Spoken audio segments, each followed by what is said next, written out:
తెలుగులో ఏమంటారండి? క్షుద్ర పూజలు చేసేవాడిని ఏమంటారు? మాంత్రికుడా? అంటే ఈయన మాంత్రికుడు హోదాలో అన్నాడా?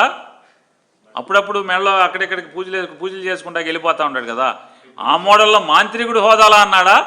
ఈ రాష్ట్రానికి ఉప ముఖ్యమంత్రి హోదాలో అన్నాడా? ఈ రాష్ట్రానికి ఉప ముఖ్యమంత్రి అయితే కనుక వెంటనే భారతదేశంలో ఉన్నటువంటి కేరళ నుంచో ఎక్కడి నుంచో సైంటిస్టులని ఇక్కడ లేకపోతే కనుక కేరళ రాష్ట్రం నుంచైనా సరే సైంటిస్టులను తీసుకొచ్చి ఆ చెట్లకు వచ్చినటువంటి వ్యాధి ఏంటో పరిశోధన చేయించి దానికి విరుగుడికి మందు కనుక్కొని ఆ చెట్లని బతికించాలి. తద్వారా రైతులు చచ్చిపోకుండా జీవం పోయాలి, చెట్టుకి పోయాలి, కోనసీమ రైతుకి పోయాల్సింది పోయి చేతపడి నేర్చినటువంటి మాంత్రికుల్లాగా ఆడి దిష్టి తగిలింది ఈడి దిష్టి తగిలింది దిష్టిలు తగులుతాయా?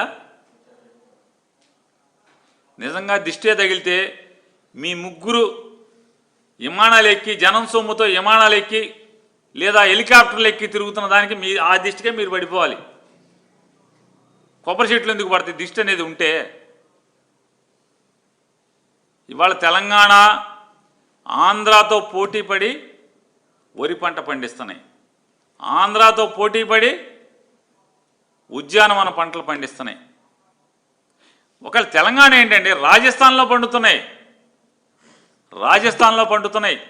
కాయగూరలు పండుతున్నాయి, ఉద్యానవన పంటలు పండుతున్నాయి.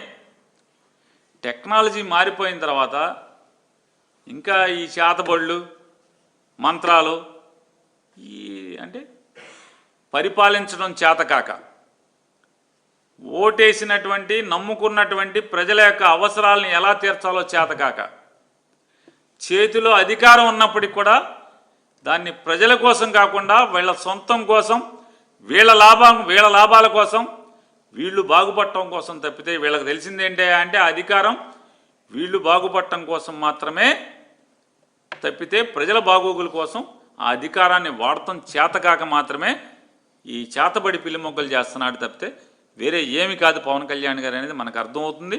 ఇదొకటే కాదు, ఆయన లోకేష్ గారి బ్యాచ్ అంతా మాట్లాడుతున్నారు